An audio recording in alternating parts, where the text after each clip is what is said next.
Why do I need to read in English? My students often ask me.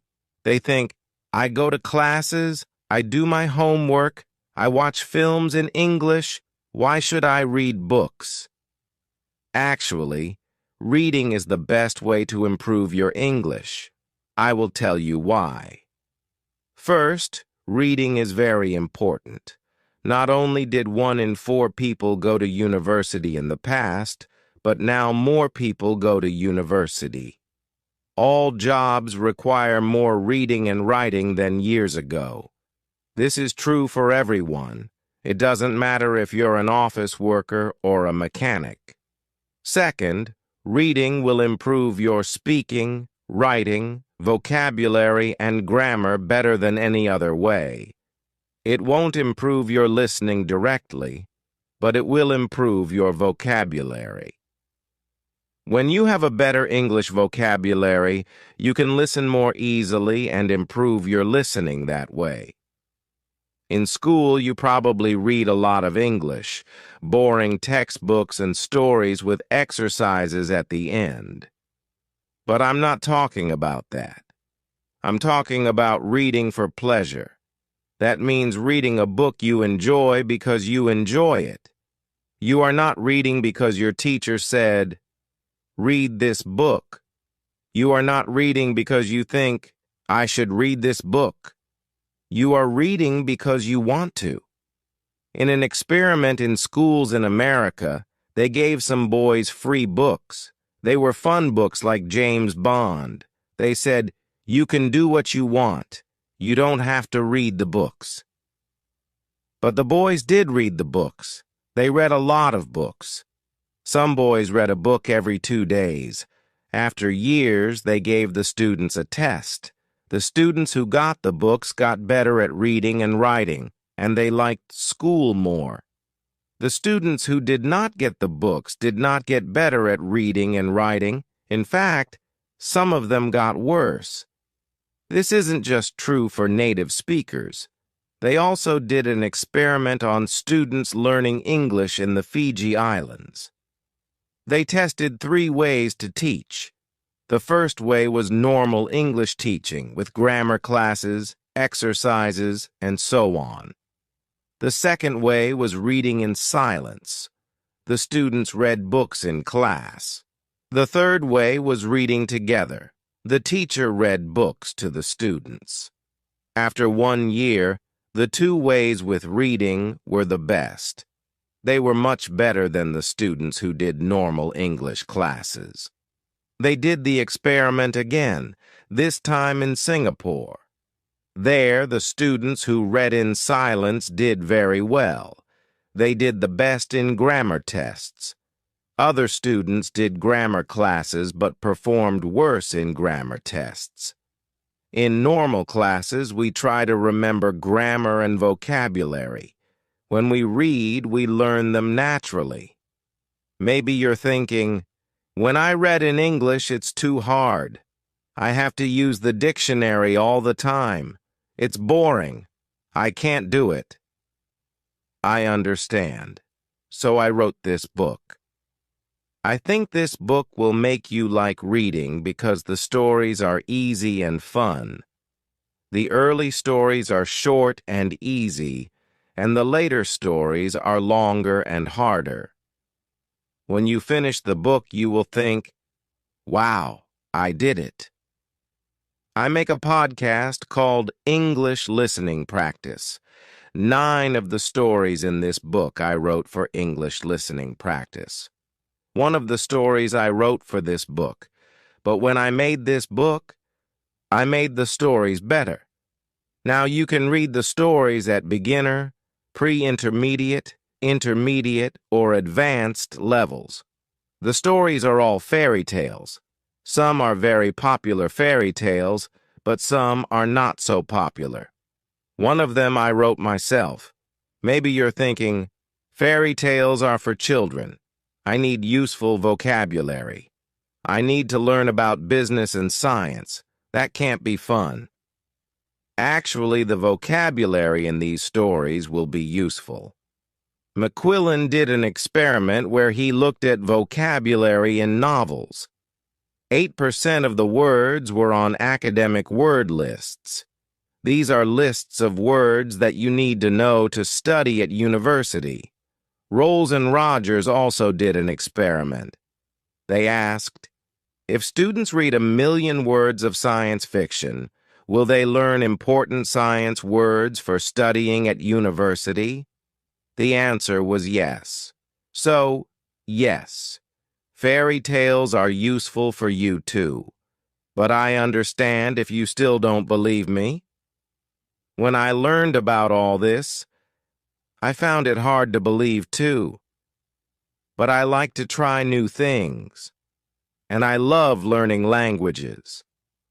So, in 2017, I decided to do an experiment. I had wanted to learn Spanish for a long time, but I didn't learn much in normal classes. I said, I will read 1,000,000 words in Spanish. Afterward, I will see what my level is. 1,000,000 words is about 40 novels, so it was a lot of work. I started with very easy reading, like this book. Then I started reading translations of books that I knew in English. For example, I had read Harry Potter and Game of Thrones in English, so I read them in Spanish too. Finally, I read new books in Spanish. I read Latin American authors, such as Isabel Allende, Jorge Luis Borges, and Manuel Puig. I loved them.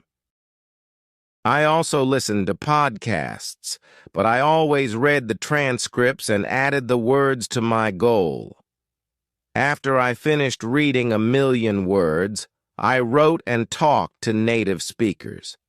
I was at an intermediate level. I could understand almost everything I read. I could understand people when they spoke clearly, and I could have conversations. I had spent most of my time reading, not speaking. In 1 year, I learned more than most students learn in 2 years. I didn't try to remember grammar and vocabulary. I learned them naturally.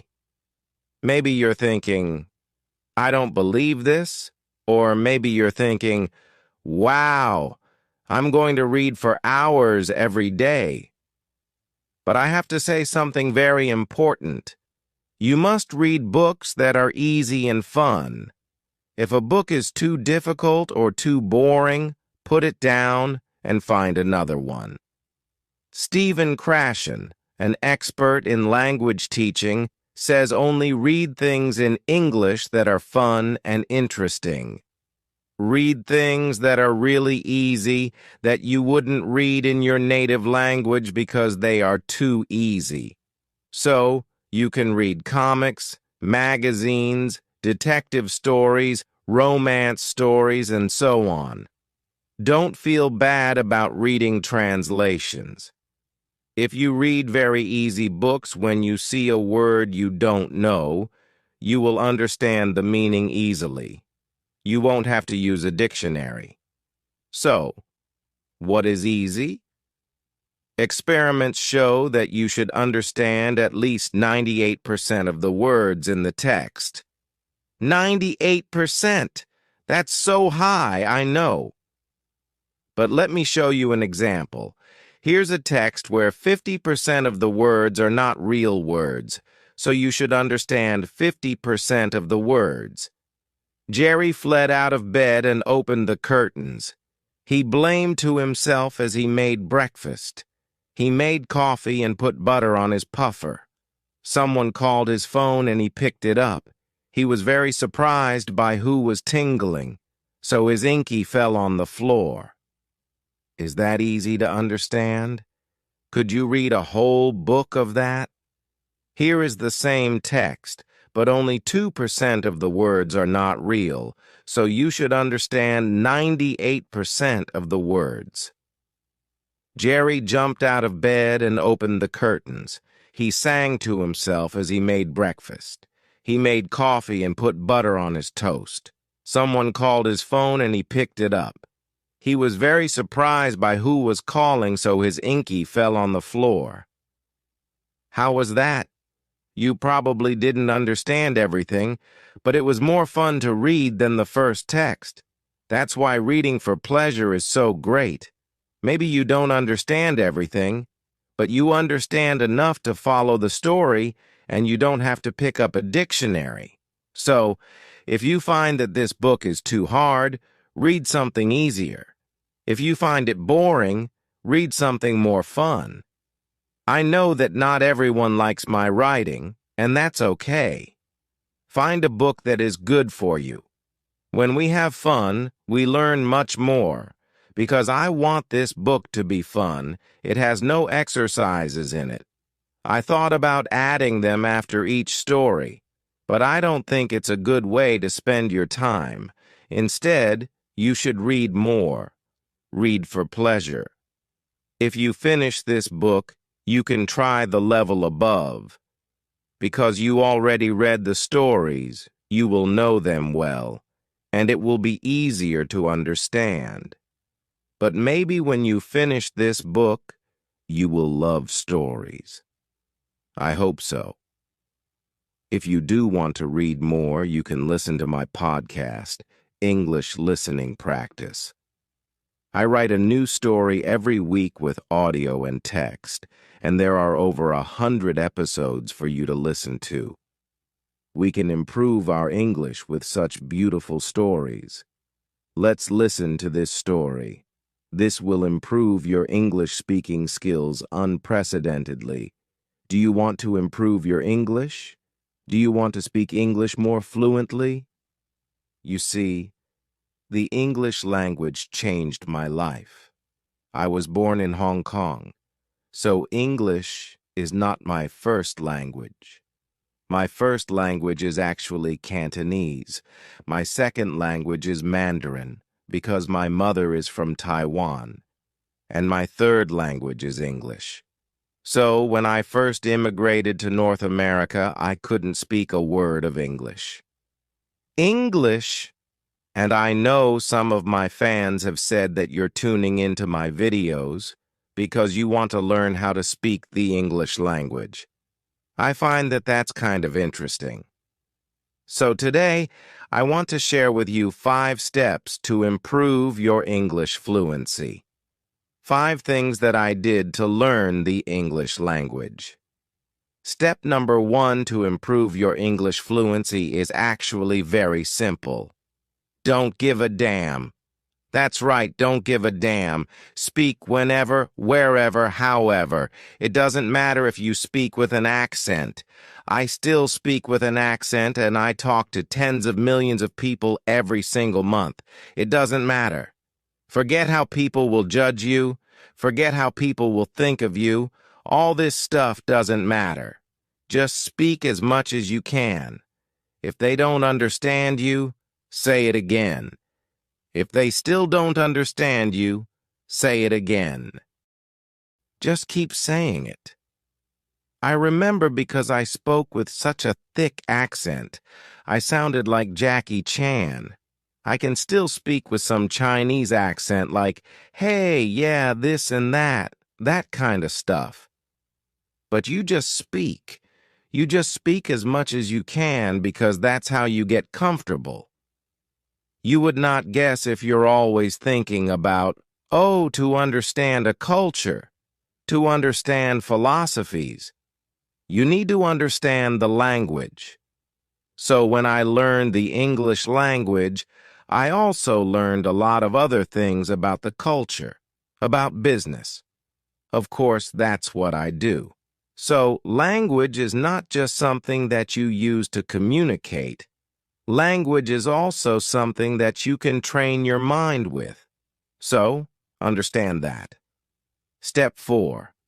Immersion. You have to immerse yourself. When I was learning the English language, what I did was listen to music every single day. I would listen to English music, English songs, and try to sing along and just learn it. It was very, very difficult. I was listening to rap music, which was way too difficult. I gave that up. But I was watching English movies without subtitles, and I would listen. At first, I wouldn't understand. I would understand maybe 5% of it, right? And then I would understand, I think, oh, that's what she means, and 10%, 20%.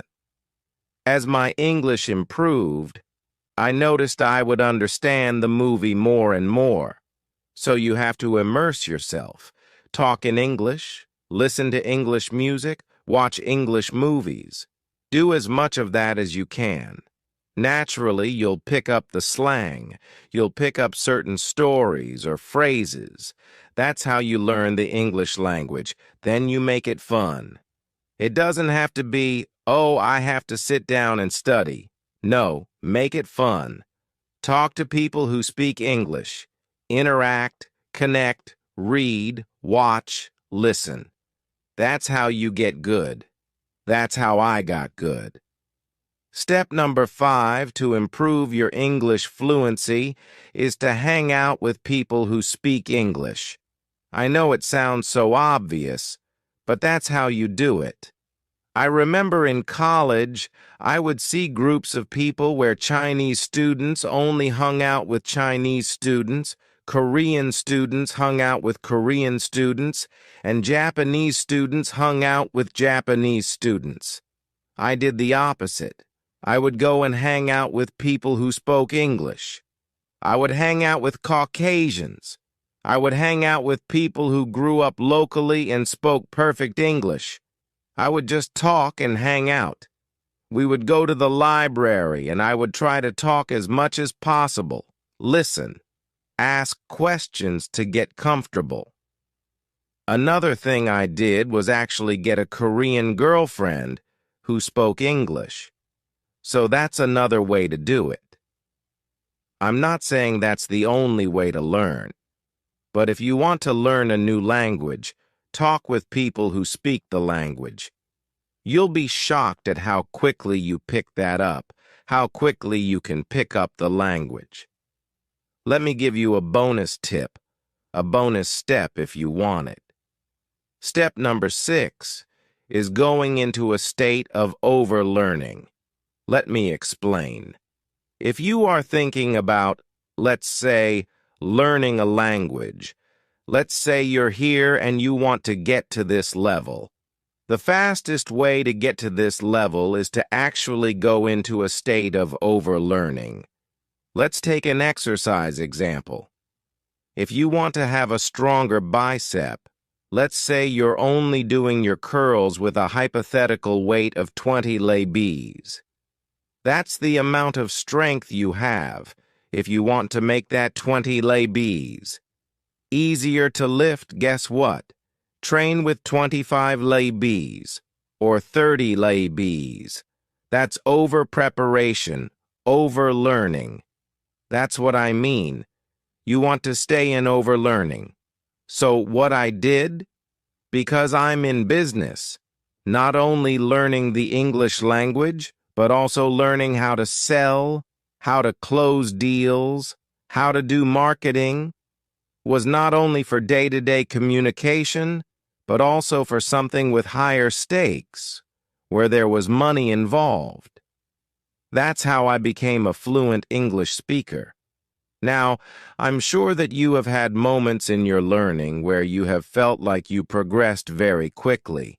It comes easily. You're motivated. It's fun. But at some point, you hit a wall and you feel like you'll never speak fluently, confidently, and naturally. You are not alone. This feeling of being stuck is often called the intermediate plateau, and I've been there. It can be a comfortable place. You can speak and understand in many situations, but for most of us it's not enough. We want to enjoy the language as freely as we do our mother tongue. As a native, I've never had the experience of learning English as a second language, so I want to bring you an expert who has successfully done it here at Real Life English. If you listen to our podcast, chances are you have already heard me on there. But today, I'm here to tell a little bit of my story and how I went from speaking zero English to the level of English I have today.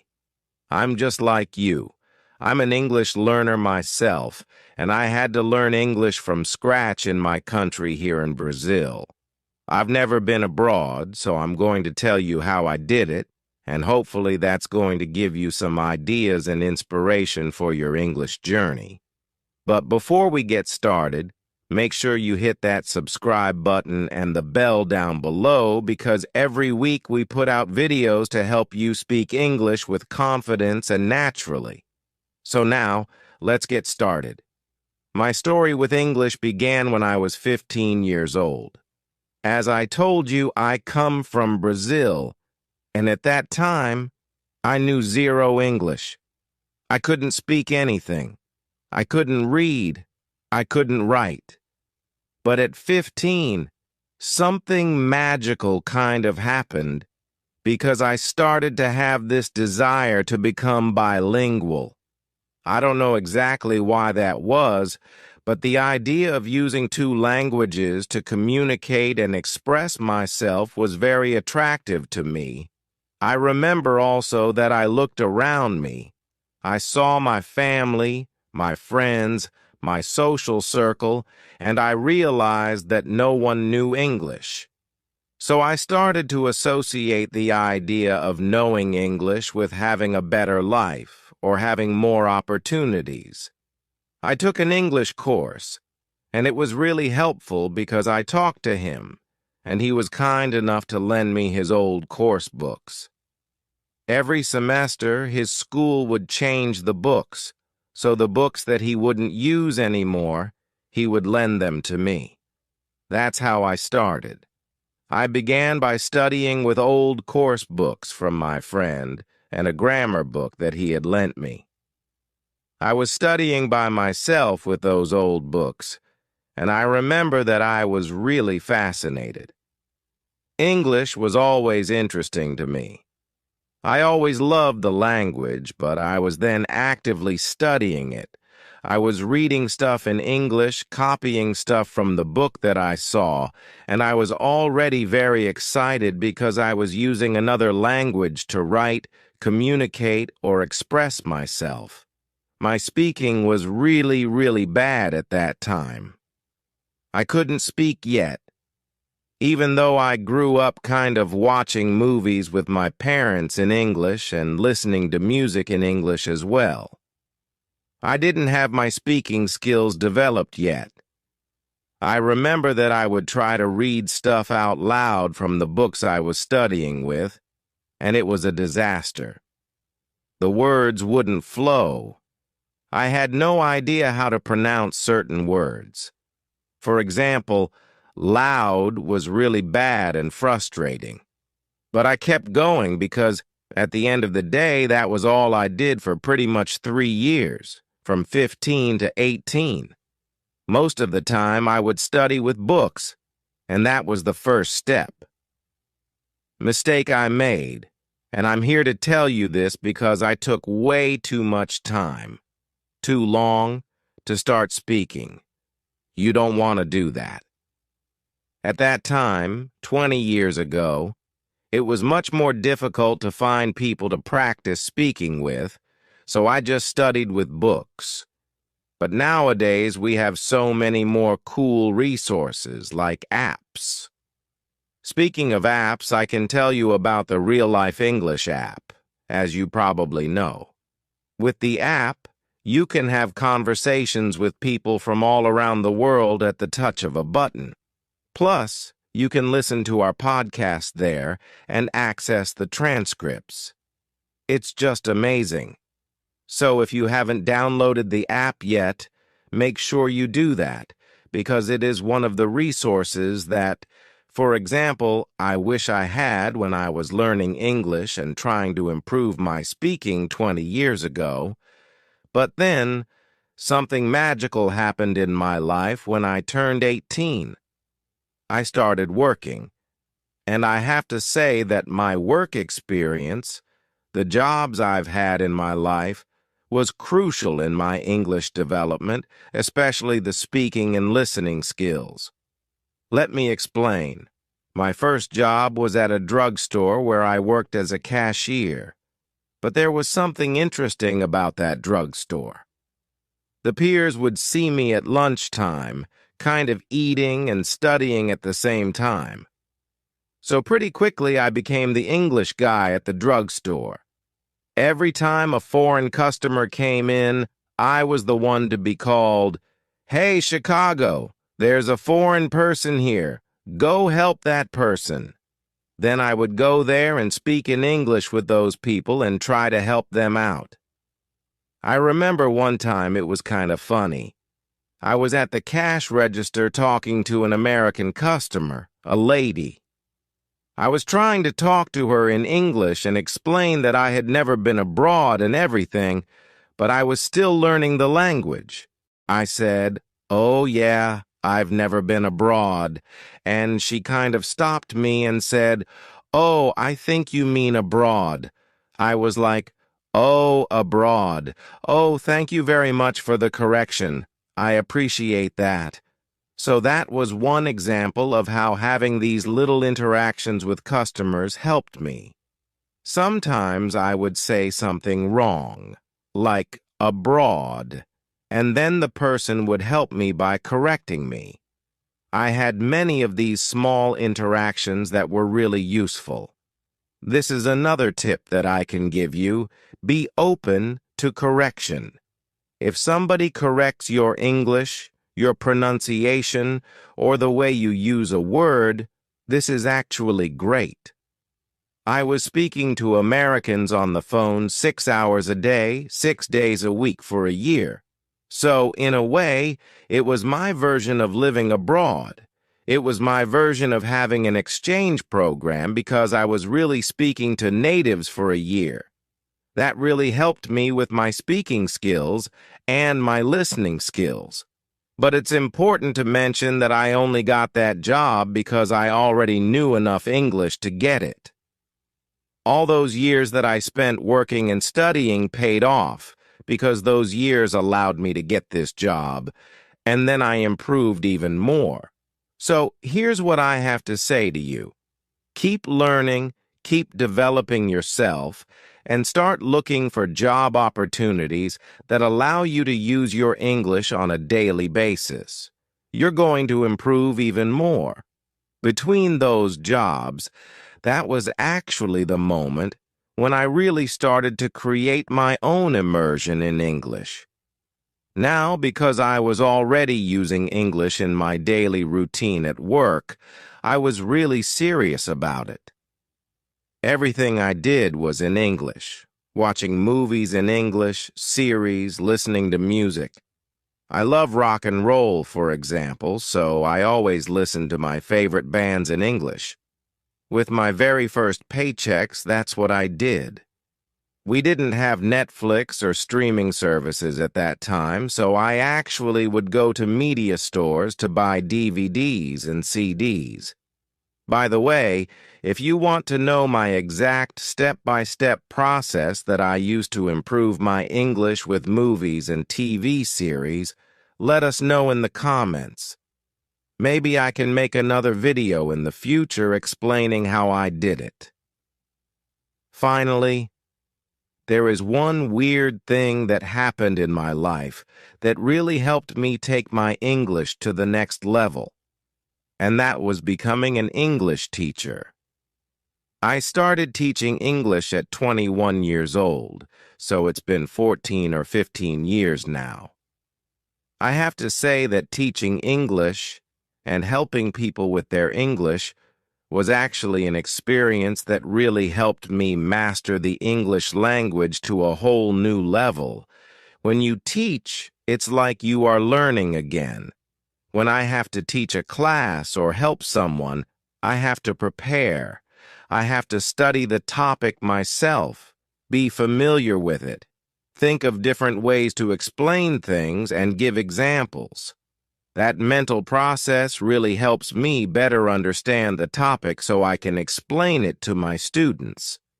It's a win-win. If you teach somebody, You win because you are kind of revising information and studying it again, and the other person benefits because they are learning new stuff with you.